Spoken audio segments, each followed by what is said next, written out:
ओम श्री वेद पुरुषाय नमः। नमस्कार। क्लास नंबर 560 श्रीमद् भगवद गीता जी शंकराचार्य जी के भाष्य के अनुसार आरंभ किया जाता है। ओम श्री सीता रामचंद्राभ्याम नमः। नमो गुरुभ्यः। ओम अथ काल देवताः श्री विक्रमी संवत् 2082 पंचमी मंगलवारः शतभिषा नक्षत्रम् उत्तरायणं ग्रीष्म ऋतुः। ओम तत्सत् श्री शंकराचार्याय गुरवे नमः। स्पर्शान् कृत्वा बहिर्बाह्यांश्चक्षुश्चैवान्तरे भ्रुवोः प्राणापानौ समौ कृत्वा नासाभ्यंतरचारिणौ। अध्याय नंबर 5 और श्लोक नंबर 27। पुस्तक है Gita press Gorakhpur, book number 10, Shankaracharya ji के भाष्य वाली भगवत गीता जी। अच्छा जी, तो अब हम 5वें अध्याय के उपसंहार माने कंक्लूजन की तरफ जा रहे हैं। भगवान ने हमें अभी तक बताया है कि किस प्रकार जो तत्व के आत्मा के ज्ञानी हैं वो किस प्रकार देखते हैं और उनका मोक्ष कैसा है। ठीक है, कैसे वो जीवन जब उनका शरीर नहीं गिरा है, मृत्यु से पहले ही वो मोक्ष को प्राप्त कर लेते हैं और मृत्यु के बाद भी उनका मोक्ष बना रहता है। तो कैसे ज्ञान अज्ञान को बाधित करते हैं और आत्मा जैसे बद्ध अवस्था से मुक्त अवस्था में आ जाती है, लेकिन वास्तव में आत्मा ना कभी बद्ध है ना मुक्त है। ये बात हमें समझाई गई। कैसे ना बद्ध है ना मुक्त है? जैसे स्वप्न में अगर आपको ज्ञान प्राप्त होगा तो वहाँ जो मोक्ष आपको प्राप्त होगा उस ज्ञान के बल पे, वो स्वप्न का हिस्सा होगा, आत्मा का नहीं। ठीक है, स्वप्न में यदि आप कोई क्रिया करते हैं या स्वप्न में आप विचार करते हैं, दोनों ही स्वप्न के अंदर हैं। आत्मा अगर स्वप्न में बद्ध पाई जाती है और ज्ञान से मुक्त कर ली जाती है, वो दोनों स्वप्न के अंदर हैं। वास्तव में आत्मा ना बद्ध है ना मुक्त है, नित्य मुक्त है। ठीक है, तो कैसे हमने कहा है कि हम बिंदुओं में, पॉइंट्स में पढ़ेंगे। तो अभी तक क्या कहा गया, हमें पिछले वाले श्लोक के विषय से जोड़ा गया और बताया गया कि पहले आत्मज्ञान का, मोक्ष का विषय चल रहा था और उसमें बताया गया है कैसे मोक्ष आत्मा का स्वरूप है। आत्मा मुक्त होती नहीं है, आत्मा नित्य मुक्त है, ये देखा जाता है। अच्छा जी, अब ये जो नया श्लोक आज आरंभ हो रहा है, ये अचानक ही जैसे कुछ नया ही कहने लगा है। जिस क्रम में भगवान अभी तक तत्वज्ञानी के विषय में कह रहे थे, वैराग्य के बारे में कह रहे थे, कैसे हमें इंद्रियों के भोगों से विरक्त रहना चाहिए, ये सब बता रहे थे। लेकिन अब अचानक वो एक नए विषय पे आ गए। तो वो नया विषय क्या है? उसको कहते हैं ध्यान योग। और भगवान यहाँ पर केवल 2 श्लोक बड़े संक्षेप में इसके बारे में कहेंगे और फिर पूरा छठा अध्याय जो है उसमें इसका विस्तार करेंगे। ठीक है, तो इसलिए जैसे आने वाले छठे अध्याय का भगवान कर्टन रेजर, उपोद्घात भूमिका अब देने लगे हैं। तो ये जो कर्म ध्यान योग है, इसको समझाने के लिए कि इसका क्या स्थान है, शंकराचार्य जी हमको इसकी भूमिका देते हैं कि आपको समझना है कि जो पहले कहा और जो अब कहा जा रहा है, इनके अंदर क्या संबंध है। ऐसा नहीं है कि ये अचानक एक अलग ही चीज़ शुरू हो गई है। जिस प्रकार भगवत गीता पढ़ाई जाती है, इसको ऐसे ही दिखाया जाता है कि जैसे इसका पिछले के साथ कोई संबंध नहीं। कहा जाता है कि भगवत गीता जो है वो भक्ति योग सिखाती है, ज्ञान योग सिखाती है, ध्यान योग भी सिखाती है, क्रिया योग सिखाती है, अनेक प्रकार के योग हैं यहाँ पर। माने आप जैसे हैं, अगर आप इंटेलेक्चुअल हैं, विचारशील व्यक्ति हैं, तो आपके लिए ज्ञान योग। अगर आप बड़ी भावना प्रधान व्यक्ति हैं, तो आपके लिए भक्ति योग। और अगर आप जो है योगासन इत्यादि करने वाले हैं, बैठ के अपने मन को शांत करने वाले हैं, तो ध्यान योग। ठीक है, इस प्रकार ऐसा कहा जाता है जैसे कि भक्ति योग का ज्ञान के साथ कोई संबंध नहीं, अज्ञान ध्यान योग का पिछले दो के साथ कोई संबंध नहीं। ये सारे स्वतंत्र विषय हैं। आप जैसे एक स्थान पे जाने के अनेक मार्ग, तो पहले वाला अब खत्म हो गया, अब आप ध्यान का मार्ग ले लीजिए, ऐसा बताया जाता है। तो ये शास्त्र के, गुरु संप्रदाय के और भगवत गीता के विषय के बिल्कुल विरुद्ध है। ऐसा नहीं है। अब हमको शंकराचार्य जी दिखाएंगे कि कैसे जो पहले क्या बताया गया है, कर्म योग, और उसके बाद क्रम से ज्ञान योग। अब भगवान इसको भी उसके साथ जोड़ेंगे और दिखाएंगे कि ये तीनों का एक क्रम है, सीक्वेंस है। ऐसा नहीं है कि ये सब स्वतंत्र मार्ग हैं, path of knowledge, path of भक्ति एंड पाथ ऑफ ध्यानम। ठीक है, ऐसा बिल्कुल गलत है। ऐसा केवल बाजार में बेचा जाता है। ये बाजार वाले हमेशा गलत चीज़ों को ही क्यों बेचते हैं? जैसा शास्त्र में है वैसा क्यों नहीं बेचते हैं? तो हमको अच्छी तरह समझना चाहिए। तो अब सुनने वाले को ध्यान देना है। पहला बिंदु, दूसरा बिंदु, तीसरा बिंदु, मन के अंदर बिंदुओं को पकड़ के रखिए। पहले क्या कहा गया कि सबसे पहले पिछले वाले में हमें ब्रह्मज्ञानी के मोक्ष के बारे में बताया गया। फिर उसके बाद कहा गया कि नया विषय आ गया है ध्यान योग का। फिर इसके विषय में बताया गया कि बड़ी भ्रांति है, सब अलग अलग विषय हैं। फिर उसके बाद तीसरा बिंदु आया कि ये भ्रांति जो है भगवत गीता को बाजार में बेचने के कारण हो रही है। अब जो बिंदु आरंभ हो रहा है, जिस पे विचार होगा कि ये बाजार जो है कैसे, क्यों भगवत गीता को खराब करता है, ठीक प्रकार से क्यों नहीं देता। ये आप समझ गए कि इस प्रकार मन में बिठाइए कि ये व्यक्ति जो कह रहे हैं पढ़ाने वाले, ये किस क्रम में पढ़ा रहे हैं। उस क्रम को दिमाग में बिठाने से हमारी बौद्धिक शक्ति, हमारी कॉम्प्रिहेंशन, हमारी ग्रहण शक्ति का वृद्धि होती है। अच्छा जी, तो तीसरा पॉइंट ये है कि ये बाजार वाले भगवत गीता को क्यों खराब करते हैं। ध्यान से देखिए, एक व्यक्ति दूध बेच रहे हैं,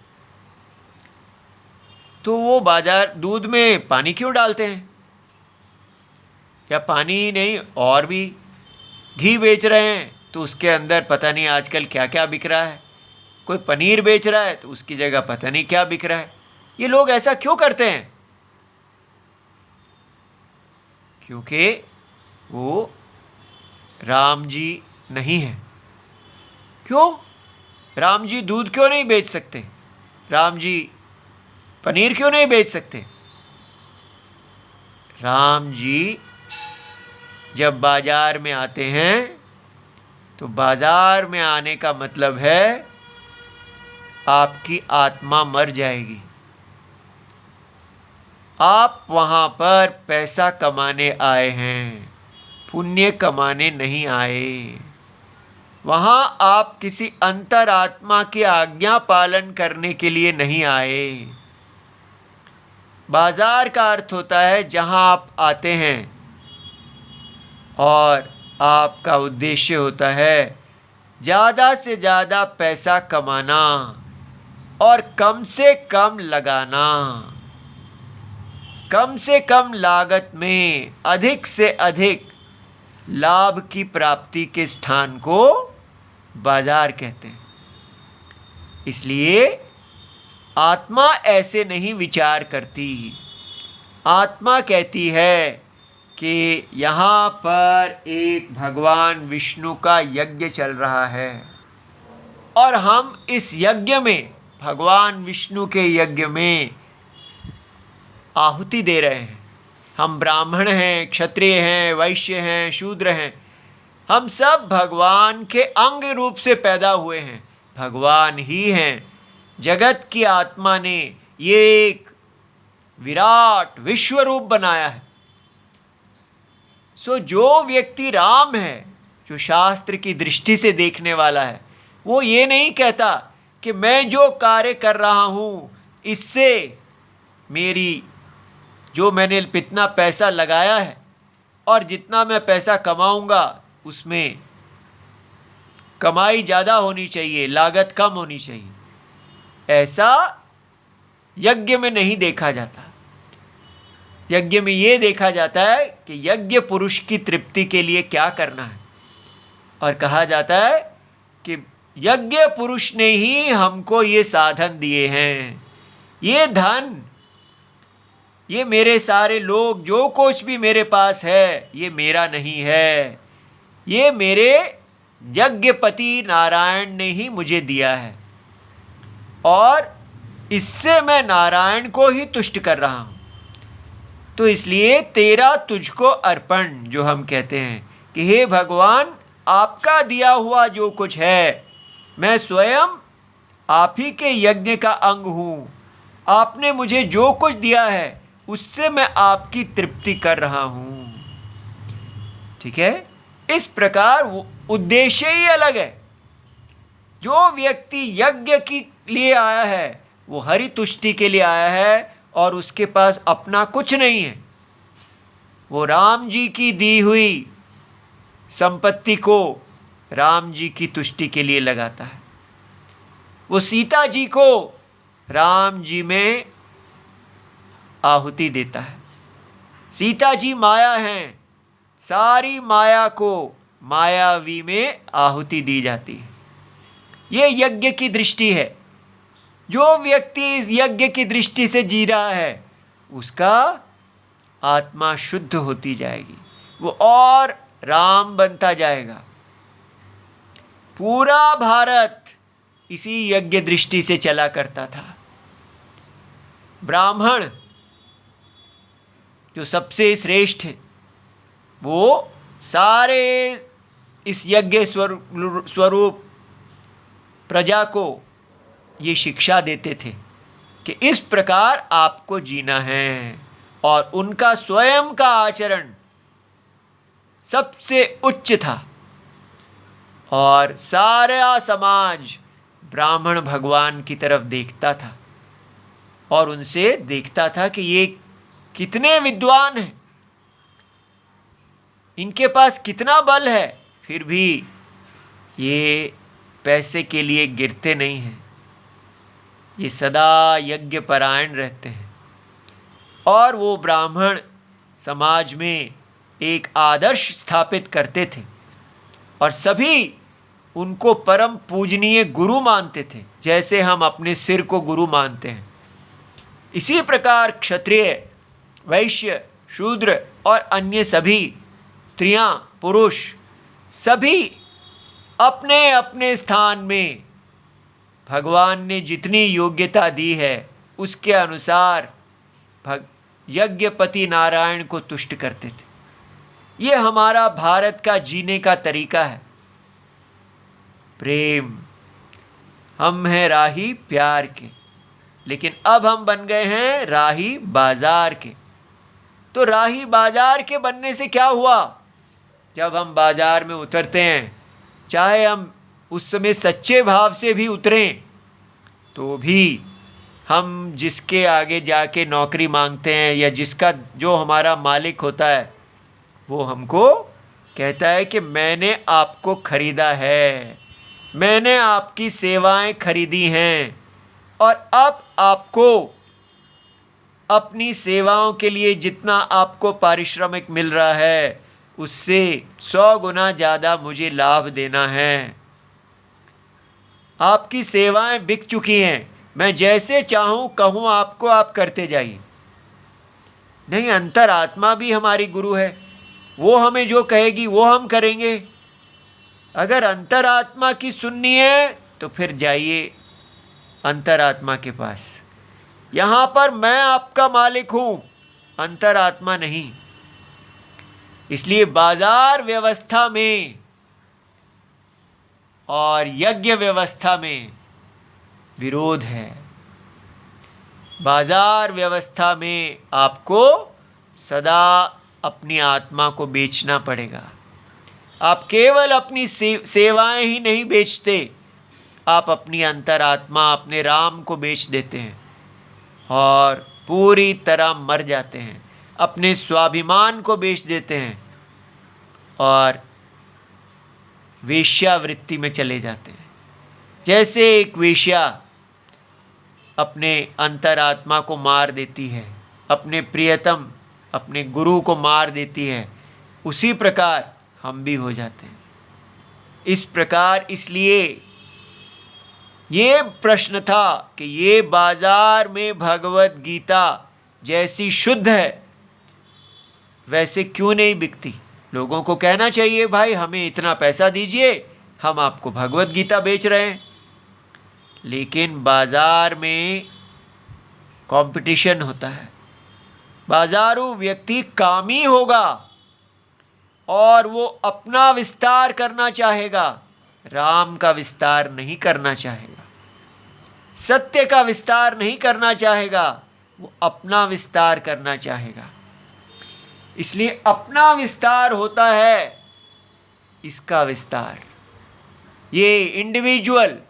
इसलिए बाजारवाद है इंडिविजुअलिज्म, व्यक्तिवाद, और ये ही सबसे खतरनाक है। इसलिए ऐसा मत समझिए कि आजकल कोई बाजारवाद चल पड़ा, पहले नहीं था। सदा दो ही विकल्प हैं, या आप अपना विस्तार कर सकते हैं, इसको रावण कहते हैं, और या आप यज्ञ पुरुष का विस्तार कर सकते हैं, यज्ञवर्धन या देहवर्धन, स्वदेहवर्धन। दो सदा से यही रहा है, इनमें विरोध सदा रहा है। इसलिए ये मत समझना कि आजकल ये बाजार आ गया है, हमेशा ही था। बस ये था कि भारत में बाजारवाद को रोकना और यज्ञवाद को बढ़ाना, ऐसी शिक्षा हमारे पास थी। अब ऐसी शिक्षा लुप्त हो गई। लेकिन जैसे ये शिक्षा आ गई है आपके पास, सरस्वती माता जी ने कृपा करके हमारा उद्धार करने के लिए आई हैं, तो हमें अपनी स्मृति आ जानी चाहिए, हमें याद आ जाना चाहिए। जैसे कोई अंधकार, करोड़ों जन्म पुराना भी किसी गुफा के अंदर अंधकार हो, लेकिन एक दीपक वहाँ आने से वो करोड़ों वर्षों का अंधकार एक दीपक के को ठहर नहीं पाता। इसलिए ये जो यहाँ पर आप राम वाणी सुन रहे हैं, माता सरस्वती जी को सुन रहे हैं, ये उस अंधकार में दीपक के समान होना चाहिए कि ये किस बाजार को हमने पकड़ लिया यज्ञ समझ के। इसलिए भगवत गीता जी को आप बाजार से नहीं सीख सकते। भगवत गीता जी को आपको जानना है तो आपको राम जी के आगे सिर नमाना होगा। हे भगवती माँ, मेरी रक्षा करो, मैं सत्य के मार्ग पे चलना चाहता हूँ, मुझे इस बाजार रूपी रावण से मेरी रक्षा करो। मैं राम हूँ तो राम रावण की तरह कैसे जी सकता है? मैं सीता हूँ, मैं शूर्पणखा के समान कैसे जी सकती हूँ? इस प्रकार हमको इस बाजारवाद को छोड़ के यज्ञवाद में आना चाहिए। तो तीसरा पॉइंट आपको समझ में आ गया। ये तीसरा पॉइंट ये कहा गया कि क्यों भगवत गीता बाजार में कभी भी जो बाजारू भगवत गीता बेचने वाले हैं वो आपको सत्य नहीं देंगे। तो फिर हम कहाँ से प्राप्त करेंगे? राम जी से। हृदय में वास करने वाले सीताराम जी हमारे माता पिता, हमारे गुरु हैं। उन्हीं के पास जाइए। हे राम जी, हे माता पिता जी, हम आपकी संतान हैं, आप हमारी रक्षा करें। शिष्यस्ते हम, जैसे अर्जुन ने कहा भगवान से, मैं आपका शिष्य हूँ। शाधि माम, मुझे उपदेश कीजिए। त्वाम प्रपन्नम, मैं आपके पूरी तरह आपके आज्ञा के अधीन हूँ और मैं धर्म के विषय में पूरी तरह मेरा निश्चय गिर गया है। स्वीकार करें कि हम पतित हो गए हैं। ठीक है, तो इसलिए अब शंकराचार्य जी हमें आश्चर्य में डालेंगे। देखिए, सम्यक दर्शन निष्ठा नाम सन्यासी नाम।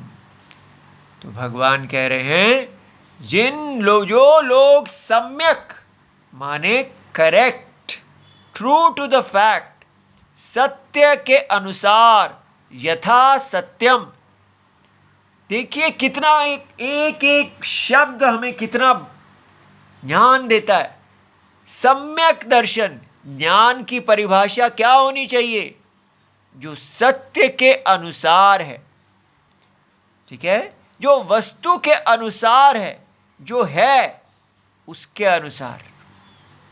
तो हमको सत्य के अनुसार ही ज्ञान चाहिए, ना कि अपनी मर्जी के अनुसार चाहिए।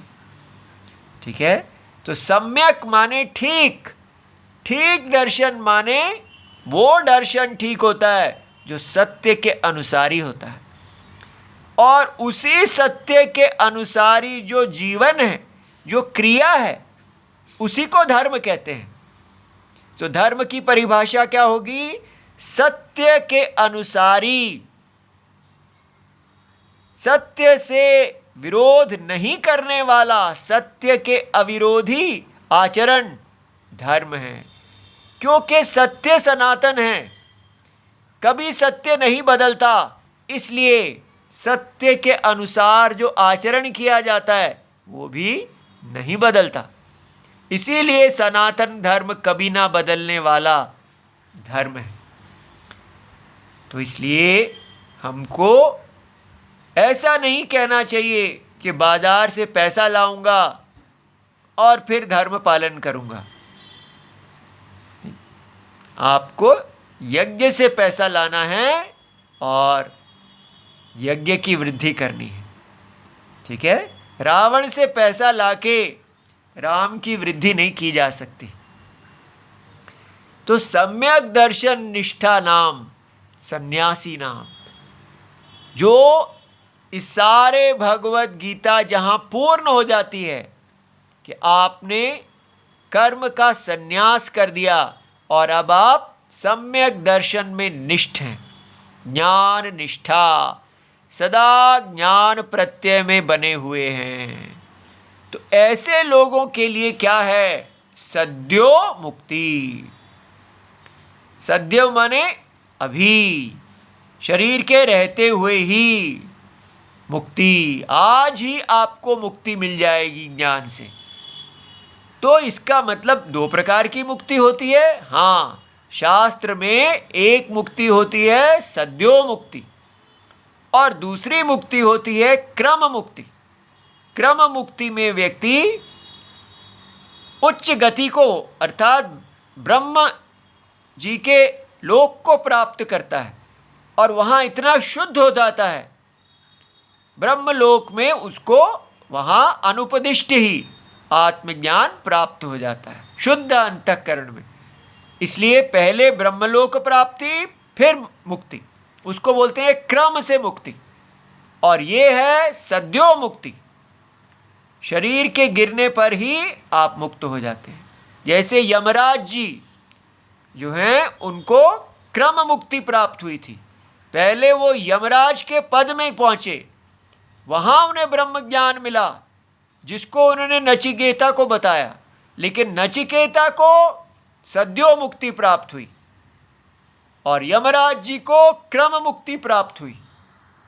आगे भगवत गीता जी में क्रम मुक्ति भी बताई जाएगी, लेकिन अभी सद्यो मुक्ति, इमीडिएट मुक्ति के बारे में बताया गया।